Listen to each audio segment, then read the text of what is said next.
Strategic Coach, we help visionary entrepreneurs achieve their next level of growth. If you're excited for the future but feeling stuck, take the next step at strategiccoach.com. Hi, Shannon Waller here, and welcome to Inside Strategic Coach with Dan Sullivan. Dan, you put together a piece very recently called Free Zone Growth in the Emerging Global Tariff Age.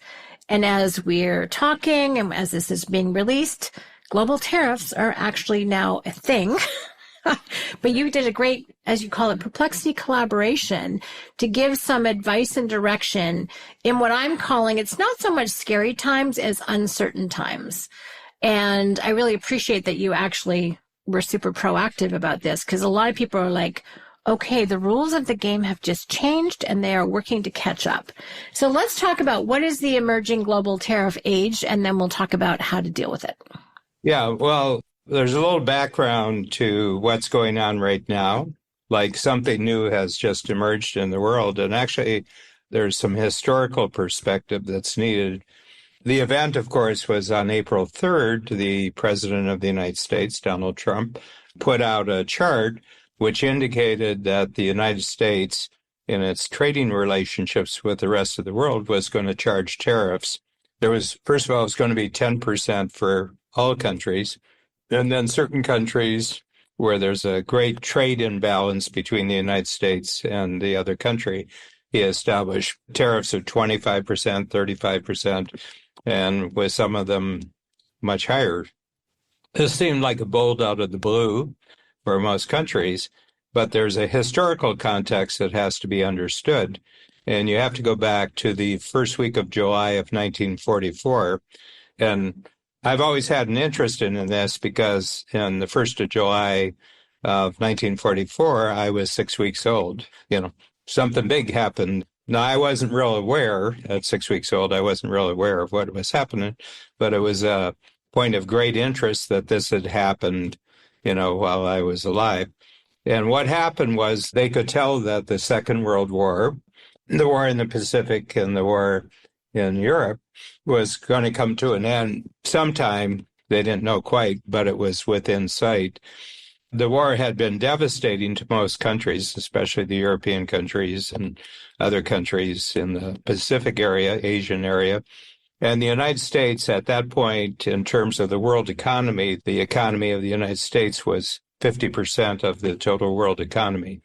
And the United States had grown enormously during the Second World War because creating war materials for the Allied countries, the British and other countries, but Soviet Union massively, they had sent enormous amounts of war materials to the Soviet Union. So they began to say what's going to happen when the war is over. And the one thing that the Americans knew, and I think other countries knew too, that the next big enemy was going to be the Soviet Union.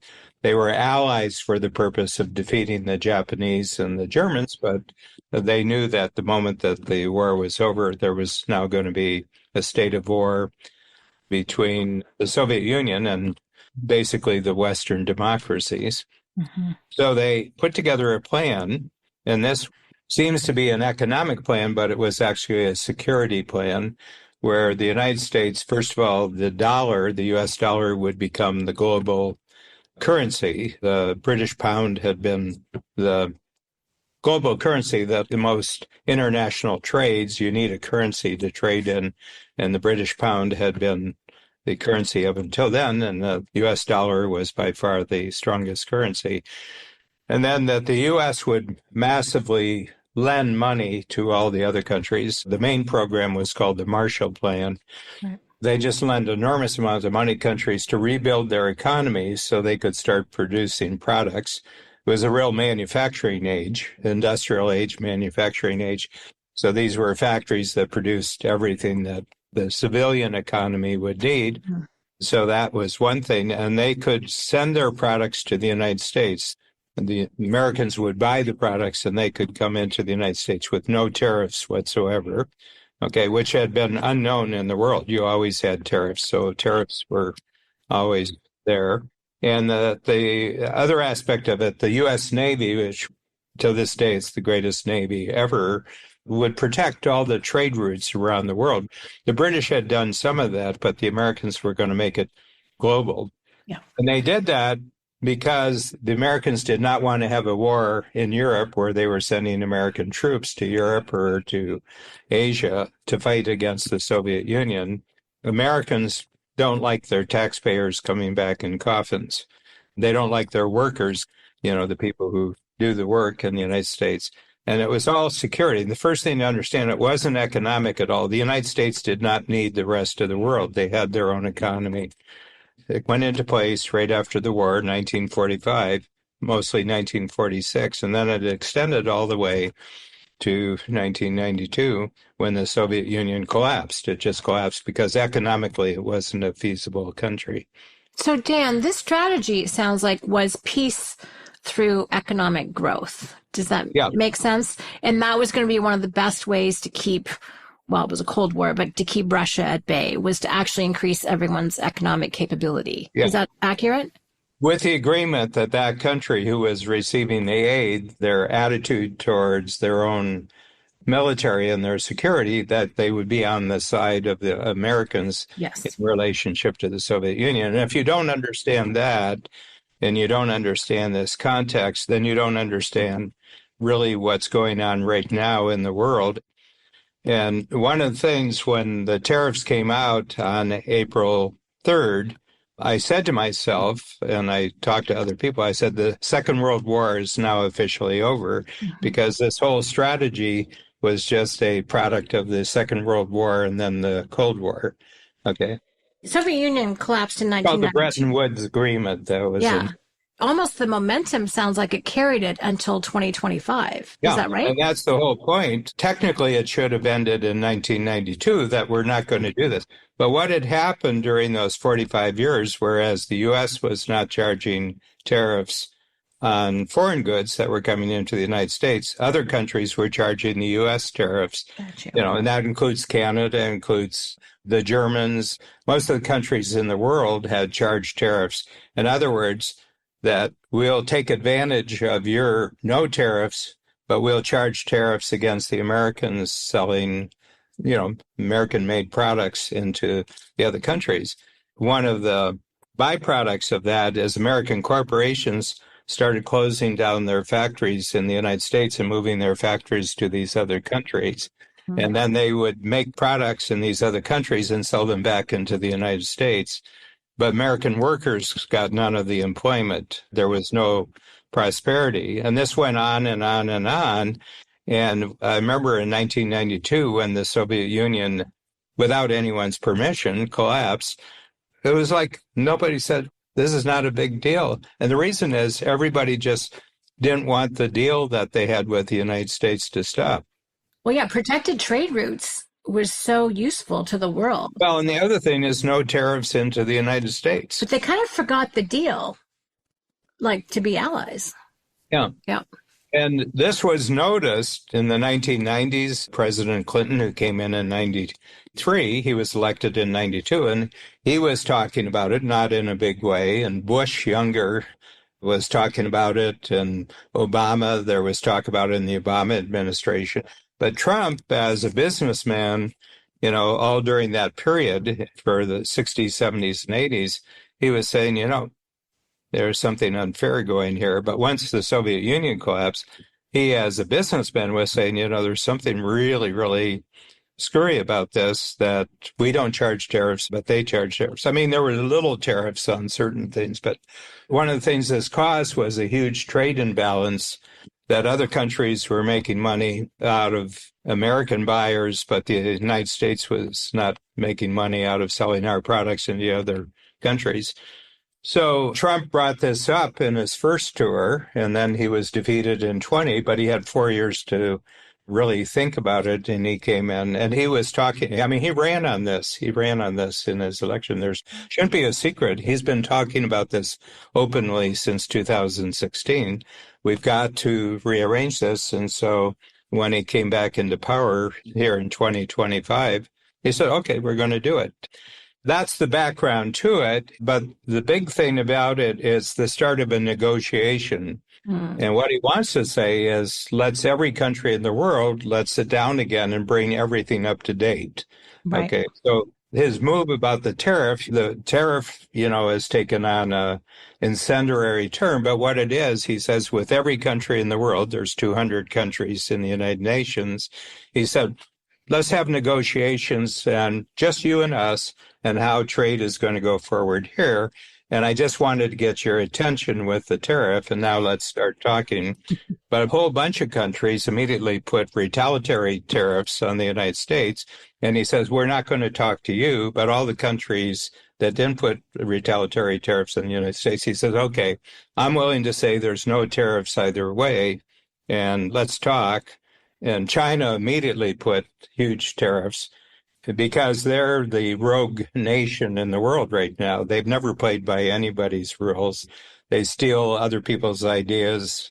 They're the big enemy. So they're the country, when the Soviet Union collapsed, China becomes the next rogue nation. Mm-hmm. So there's sort of an isolating process going on. That's just the background, and that's not really what I wanted to talk about. I want to talk about how entrepreneurs, especially in the countries where our clients are from, this is how you take advantage of this because the world is really going to be changing.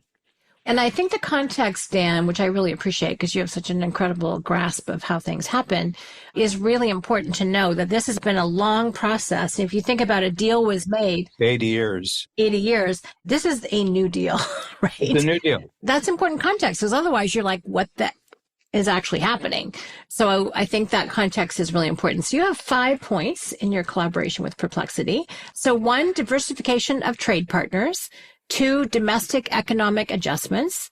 3, retaliatory tariffs create local opportunities.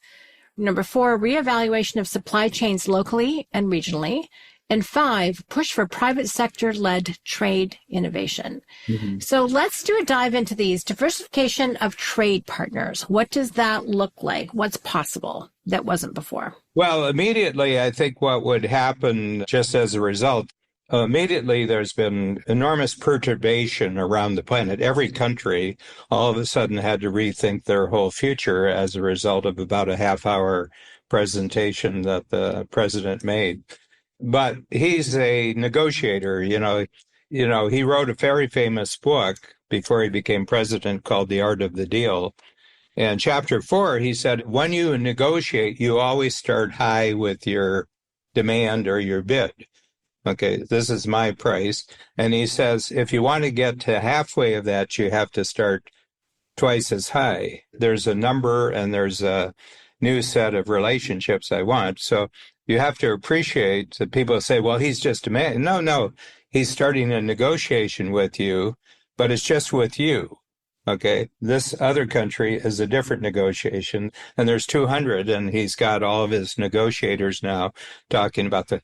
But if you say, well, we're going to retaliate against you, then you're going to go to the back of the line, and we're not going to talk to you. We're just going to talk to the people who want to negotiate. Mm-hmm. So he's creating an entirely new block of countries now that will be in a new economic zone on the planet. Well, this is going to change trading routes altogether.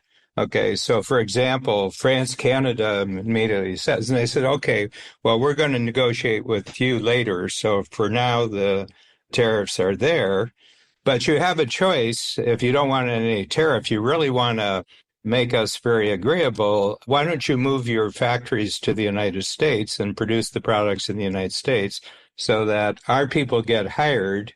And this will replace the problem over the last 30 years where American corporations were shutting down American factories and putting the factories in other countries and then selling the products back into the U.S. Mm-hmm. So what that means is an American corporation today who is in a country that has retaliatory tariffs against the United States, right. Your products, you're an American corporation, but your products are going to have a tariff on them unless you return your factories back to the United States. Mm-hmm. So that's the logic of it, okay? And the whole point is, and this comes from a previous interview that we did in this podcast series, where I said, you always want to be the buyer. In any negotiation, you want to be the buyer. And the buyer is the one who can walk. Okay, so in any negotiation, the person who can walk from the table and say, sorry, we don't want to negotiate any further is the buyer in the situation. The other person is the seller. And the U.S. can 100% The be the United one. States is just announcing to the world that in any negotiation, we're the buyer. Yeah. Okay. And it makes sense because if you create a product anywhere in the world and you want to sell it, the United States is the best place to sell it because it has the most customers. And a lot of people say, well, this is unfair. It's not about fairness. It's about trade. It's about deals and it's about trade. So my sense is the 20th century just ended and the 21st century actually just began, because for the rest of the 21st century, we're going to be living in the world that was created on April 3rd, 2025. From now on, this is the world. And this is going to happen, and it's unpredictable, and there's going to be all sorts of negotiations. And, the mainstream media is going to be writing about this daily for the lifetime of all the people who are living there.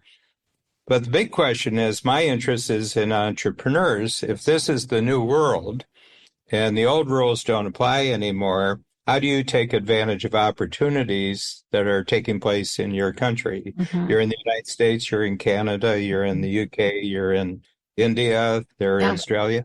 I'm saying I'm just interested that you as an entrepreneur have the ability to respond very, very quickly to new dangers, new opportunities, and you can develop new strengths. You already have existing strengths and you can do it. Mm-hmm. So I laid out 5 things we have to respond to, and I've created, how many is it, 3 each, or? Yeah, there's bullet points. There's 3 subsections. So the first one is diversification of trade partners. So expand into emerging local markets, leverage regional trade networks, and develop export-oriented products for regional buyers. Yeah, so basically what was easy to get from overseas before that now has to be produced locally in your own country.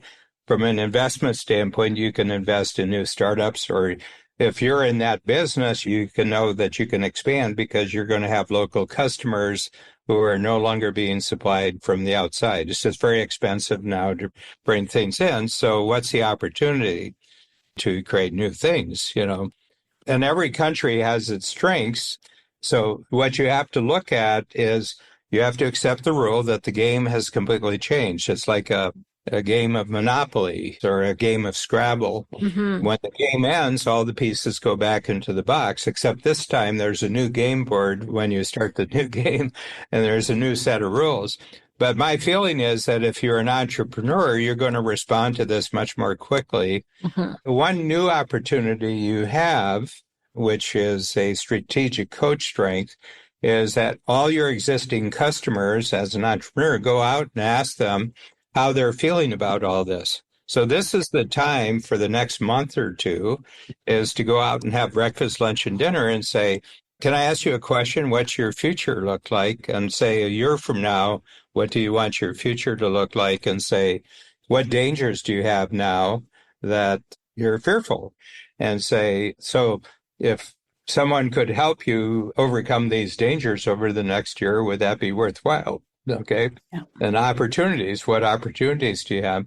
Because they've lost their future. Okay. When things get uncertain, people lose their future. They had a future planned, and now that future has disappeared. So help them restore their future. And if I was an entrepreneur in your situation, I would go out and just talk to all my customers because they're probably paralyzed. They're fearful. They're paralyzed.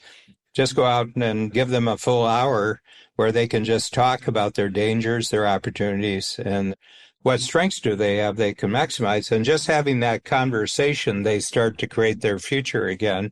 And you're considered a very valuable person to help them to do that. And you actually said this in the workshop yesterday. I was just pulling out my notes. DOS restores people's confidence in the future. Yeah, DOS, that's what I call dangers, opportunities, and strengths. People have fears because of dangers. They have excitement because of their opportunities. They have confidence because of their strengths. And you have to get them to come back to the present and say, okay, the rules have changed, but these are the cards I have to play for the next year. And if you just did that, one is opportunities would be given to you. You'll become seen as a useful person. It's amazing. We had the situation in 2008, 2009, when the subprime loan in the United States and the stock market tanked and everything else. And I said to our entrepreneurs, all the entrepreneurs in the coach program, I said, go out and meet with all your customers and just give them an hour of their time where you don't try to sell anything, but you just ask them how they're looking at their future and get them to set a new future. And every entrepreneur who did that had a really great quarter. People have money, but if you don't have a future, you don't spend your money. So true. One of our last podcasts, we talked about a decision is better than no decision. Even if it turns out to be a bad one, you'll work to make it right. But taking action is so critical in this. And the other word that comes to mind as I'm reading over this that we'll attach as part of the download in the show notes is just being resourceful, like shifting the focus instead of from global to local and regional. Yeah. You talk about that a lot here, which I think is really interesting. So the winners will be the people who are resourceful, who reach out, create opportunities for other people. Alert, curious, responsive, and resourceful. Exactly. Yeah. Yeah, that's how we need to be, rather than just frozen and paralyzed, which is how a lot of people seem to be responding. Dan, your second point is domestic economic adjustments. Yeah. So create substitute products locally, capitalize on private investment opportunities, and promote local sourcing partnerships. Mm-hmm. Tell me a little bit about those. There's an adjustment definitely. Well, I think the big thing is because things that you're used to coming in from halfway around the world that cost very little, one, they're not coming. That's one problem. And the other thing is they cost way more than they did before. Mm-hmm. So it's possible now for local and regional companies to become the suppliers. Okay. And this requires all sorts of new forms of transportation and new things. So what's going to happen with the countries that respond really well to this, their national economy is going to become more autonomous. Mm-hmm. Or new trade routes are going to be created. There's going to be countries that say, we're not going to play the tariff. So for you, between us, there's no tariffs. Okay, so that's a new trade route that comes over. But the real country that's going to really have a hard time with this is China, because they've been predators in the global market. What they do is that they don't have a normal economy like we have an economy that's independent from the government. Almost all the countries, United States, Canada, it's influenced by the politicians, but the politicians don't have control over the economy. In China, the economy is just the political arm of the government. Yep. They move money around, so they'll pour money into a product and they can drop the price of the product and then sell it into a foreign market, and they can destroy the producers in a foreign market, and then they get a monopoly over that market. And they've been doing this ever since they were allowed into the World Trade Organization 30, 40 years ago, and they've been nothing but predatory since they came. So a lot of things come very, very cheap from China. What's happened right today, as I'm making this, the tariff against all Chinese goods is 125%. Okay, so it's twice as expensive and then a little bit more. Mm-hmm. And so things that you used to get from China and that was very cheap and there were no competitors, now it's going to be very expensive, and there's going to be competitors in new countries now are going to be producing products that used to come from China. Mm-hmm. And they're the main focus here, as the Soviet Union was the focus for the Bretton Woods Agreement. Yeah. China is the new, because they don't like playing by the rules. Yeah. And if somebody doesn't play by the rules, you can't have a good game. So the rules are going to change. And I think that all entrepreneurs have to become enormously alert about some subjects that they haven't really paid attention to. And one of them is, what's the tariff situation? This is going to be your new PhD for an entrepreneur, is to understand we're living in the world of tariffs, and it's not going to end. No. My sense is that there's not going to be, again in history, the situation that we had from 1945 to 1992. That was a once in history situation, and we're not going to see it again. So you have to pay attention to what your country's relationship is with other countries and where the opportunities are there. It's interesting because, you turned me on to Peter Zion, and he's been predicting the end of China because of demographics to a large And extent. for exactly this reason, too, yeah. Yeah. And it's interesting. This will just exacerbate the situation as far as I'm concerned. Speed up crises in that area. 100%. Yeah. I just want to echo this. Basically, we've got Trump's playbook from his book, The Art of the Deal. Mm-hmm. Basically, he's kind of outlined his strategy, and that's exactly what he's doing in politics, which is interesting. It's transference of, but it's the same strategy and the same approach. So thank you for that. I did not know that. Yeah, it's fascinating. There's a lot to learn right now. The other thing is something unique has happened just in the last 3 years, and that's the emergence of artificial intelligence. Yeah. And why that's important, because there are 4 costs that every economy has to deal with, and every company inside of an economy. And the first one is, what is the cost of money? And, what are interest rates? Because you have to have capital to expand economic activity, and a lot of that capital has to come through borrowing. Mm-hmm. So what is the cost of money? The other thing is, what is the cost of energy? And here there's vast inequality in the world. Mm-hmm. And the U.S. by far has the lowest energy costs in the world. So if you're not in the United States, it makes sense for your country to have a really positive relationship with the United States, because the energy costs in the United States are so much lower that if you have really good deals with the United States, then you do it. The other thing is the cost of labor. How much is labor? And if you have an aging population, you have fewer of your population who are in the 20 to 50. That's the sweet spot. And the United States has enormous population between 20 and 50. One of the things, if you're in these other countries, start having babies again. For most of the world, they stopped having babies 40 years ago because people who lived in cities where they were on the farms, they moved to the cities because that's where the high-paying jobs were.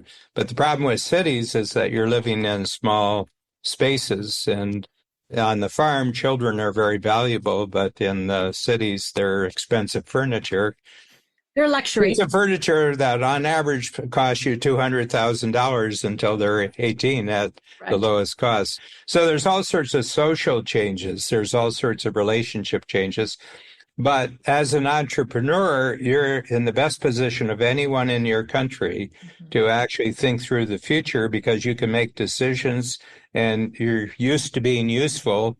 Now you have to be useful in new ways. Right. But bureaucrats who are in big corporations, bureaucrats in government, that they don't have the ability to adjust the way you do. Yeah. So I think it's going to be an age of entrepreneurism, that the risky part of the economy. I mean, people used to say entrepreneurs, it's the risky part of the economy, and civil service and being a government employee, that's the safe. This is going to change. So I see a vast increase in entrepreneurism, especially now assisted by artificial intelligence, because one of the things you can do with artificial intelligence is lower the cost of labor. Right. You talk about technology as automated teamwork. Yeah. Which is brilliant. And having used Perplexity, ChatGPT, and a few others, oh my gosh, it's like one of the best teammates I could ever have. Yeah. Yeah. I have a teammate that saves me 10 hours a day, just with artificial intelligence. So my sense is that it's not accidental that artificial intelligence came during this period, because I think the unrealistic quality of the world situation, because of the unfair trade practices, was forcing a new capability. I think that breakthroughs like artificial intelligence happen because there's a massive need for some new kind of capability that will lower the costs, and they'll lower the costs of money, energy, labor, and transportation. And transportation is the fourth cost. And transportation is going to cost a lot more if you have to bring things halfway around the world. So people are going to shorten their supply chains so the cost of transportation is not so high. Well, and that's actually point number 4, reevaluation of supply chains locally and regionally. Yeah. I'm in Canada. You're currently in Chicago at the moment. But it's interesting because I was talking to one of our clients in Chicago, but who's based in Canada, and he goes, yeah, I'm fine. right? Like the arrangement that he has with the countries that he's importing from don't have retaliatory tariffs with Canada. Other trade routes, I think, will be strengthened because it's been a very U.S. centric trade hub in terms of the world. And now it'll actually strengthen all of the other routes is what I'm seeing, country to country. If you have intelligent negotiators, I mean, yes. I think being a negotiator is going to be suddenly a really important skill, professional skill. Yeah. Chris Voss is going to be very, very happy with this world. Never Split the Difference. Brilliant, brilliant book. Yes, I use it all the time. I skipped over number 3, so I want to go back to that. Retaliatory tariffs create local opportunities. You said target tariff-free regional buyers, innovate around disruptions locally, and build strategic alliances within your region. Yeah. I would say that every entrepreneur can do an immediate inventory. What part of my cash flow is threatened by tariffs, like Love it. is your life threatened by tariffs, because that's a problem that you have to get on to right away, is to lower your susceptibility to being blindsided by a tariff. Everybody thinks of warfare as military warfare. This is economic warfare. Yes, it is. People say, well, we don't want a third world war, but I said, what if we're in the third world war, but it's not taking the form of bombs and I mean, they're there as enforcers, but I think that basically we're now into the realm of economic warfare. And my feeling is that because of the 50 years of the growth of electronic technologies and microchip technologies and now artificial intelligence, is that the response time can be instantaneous. You can change policies very quickly, and you can know about things instantaneously in a way that was not true, 50 years ago or 80 years ago. Interesting, Dan, and I hadn't put this together until this second, but you can use AI, and especially a research-based one like Perplexity, to go in, find some of these local regional partners. You can go exploring relatively quickly. Everything that's on the internet you can know about in seconds. Which almost everybody is, unless they're an artisan, but even them, they're on Etsy. So yeah, you actually have the resources you need to be resourceful and to be alert. My sense is that there's whole branches of the stock markets that have already factored tariff into everything. I know the stock market is just instantly upgraded tariff safe and downgraded tariff threatened stocks. Every stock in the world just got recalibrated. There is so much of America. I think of American technology like my iPhone, where so much of it is sourced from China.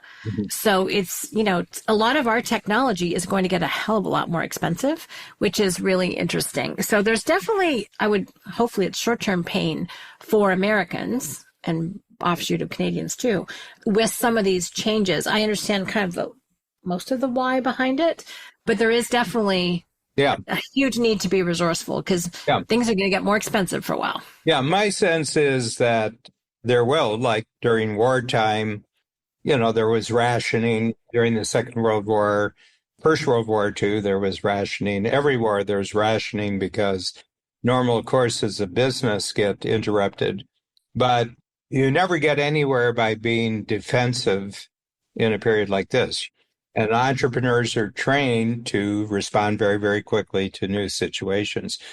It's been building for a long time, but I think you're going to see a really upshot in the inventiveness of entrepreneurs, in the collaboration of entrepreneurs in a way that you've never seen before in history. And I would add resourcefulness to that. Exactly. All right, Dan, last point on this, push for private sector-led trade innovation. Kind of what you've been saying. Yeah, I think that the problem is that for the most part, the business of trade between nations has been very political. Yes. And for that sake, it's been very bureaucratic. And that with communications being what they are now, that it's possible for private sector people, entrepreneurs, to do all sorts of collaborations and deals that would be invisible for government. They wouldn't even know that they were happening.